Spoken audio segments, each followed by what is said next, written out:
Good leaders don't just react, they respond. And how we respond to toxic people says a lot about us, not just about them.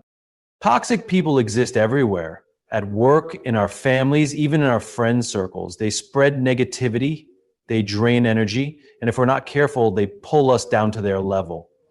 But smart people, people who truly understand leadership, growth, and success, treat toxic people differently. Let me tell you a story. There was once a young leader I met, brilliant, talented, and driven, but he had one problem. He kept getting derailed by one toxic team member. This person gossiped, resisted change, and found a way to make everything about them. And every time they did, this leader reacted. He got frustrated, he argued, he let this toxic individual control his energy, his decisions, his mindset.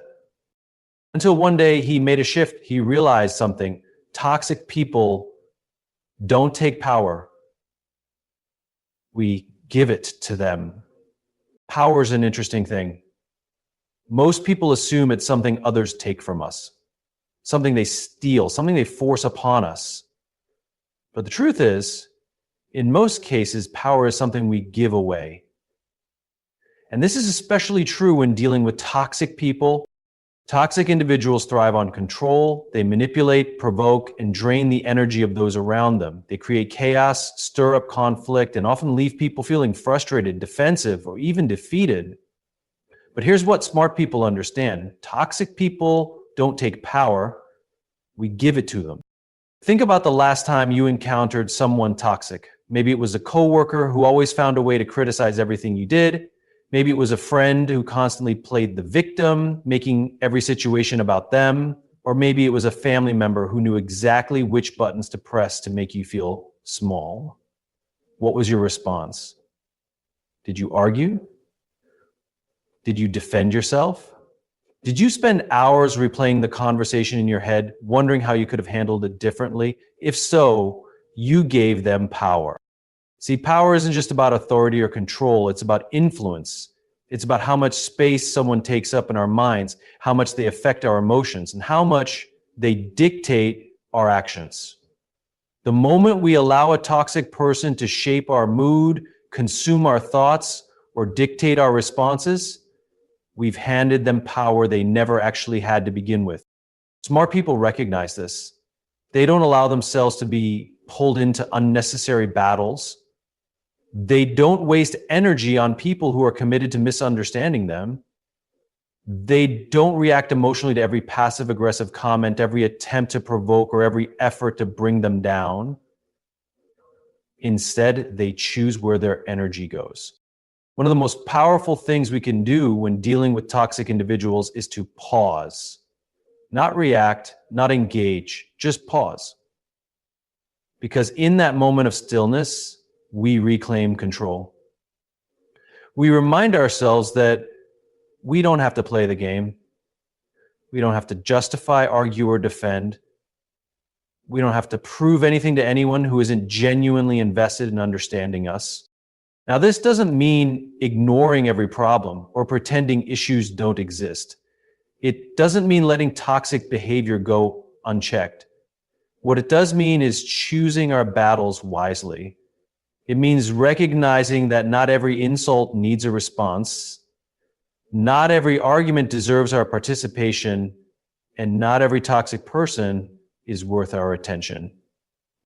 Toxic people want a reaction. They feed off of emotional responses. They want to see you upset, angry, or thrown off balance because it validates their sense of control. But when you remain calm, when you refuse to give them the emotional reaction they're looking for, they lose their power over you. They become frustrated because their tactics no longer work. This is why smart people approach toxic individuals with intentionality. They don't engage in pointless arguments. They set clear, firm boundaries. They focus on their own growth rather than trying to fix someone else's toxic patterns. And most importantly, they remind themselves that they are in control of their own energy. At the end of the day, power isn't something that can just be taken from us. It's something we allow. And the moment we recognize that, the moment we stop giving toxic people the control they seek, we free ourselves. not by changing them, but by changing the way we respond to them. That is the true mark of wisdom. That is the real power. Toxic people are everywhere. They exist in workplaces, families, friendships, and even in social circles. They manipulate, criticize, create drama, and drain the energy of those around them. Many people believe that if they just say the right thing, explain themselves enough, or show enough kindness, they can change toxic individuals. But smart people know the truth. You can change toxic people, but you can control how you interact with them. This realization is freeing. It removes the pressure to fix people who don't want to be fixed. It eliminates the emotional exhaustion of trying to make someone see reason. One of the biggest mistakes people make when dealing with toxicity, instead of wasting time and energy on someone who refuses to grow. Maybe it's a friend who always plays the victim. Smart people shift their focus to every situation into an emotional crisis. Their own reactions, maybe it's their own boundaries, constantly undermines mental well-being. Maybe it's a family member who is always negative, always criticizing, always making you feel small. The temptation is to believe that if you just explain things differently, if you just show them enough empathy, if you just try a little harder, they will change. But toxic people don't change unless they want to. And most of the time, they don't want to. Smart people accept this. They stop hoping for a different version of the same person. They recognize patterns, not promises. They don't fall for empty apologies or short-term changes that quickly revert back to toxic behaviors. Instead, they take control of what they can. Their response. The most powerful response to toxicity is non-engagement. Toxic individuals thrive on emotional reactions. They want to see you frustrated, upset, or defensive. They get satisfaction from knowing they can control your emotions. But when you refuse to react, when you remain calm, when you choose not to engage in their drama, you take away their power. This doesn't mean ignoring every problem. It doesn't mean letting people walk all over you. What it does mean is choosing your battles wisely. It means understanding that not every insult deserves a response, not every argument is worth having, and not every toxic person deserves your time. Setting boundaries is a key part of this. When dealing with toxic people, boundaries are essential. Maybe it's limiting conversations with a negative coworker. Maybe it's deciding not to answer calls from a friend who only brings drama.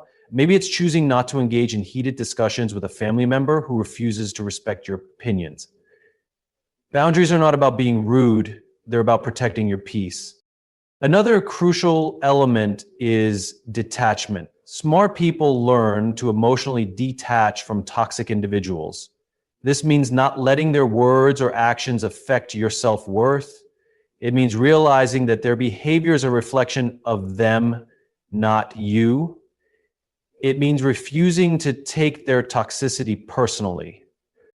This level of detachment takes practice, but it is incredibly powerful. It allows you to stay in control of your own emotions rather than letting toxic people manipulate them. It keeps you from getting pulled into unnecessary conflicts. And most importantly, it gives you the freedom to focus on the relationships and activities that truly bring you joy. At the end of the day, we can't control other people, but we can control how much access we give them to our minds, our energy, and our emotions. Smart people don't waste time trying to change toxic individuals. They accept them for who they are, but they also decide how much influence those people will have over their lives.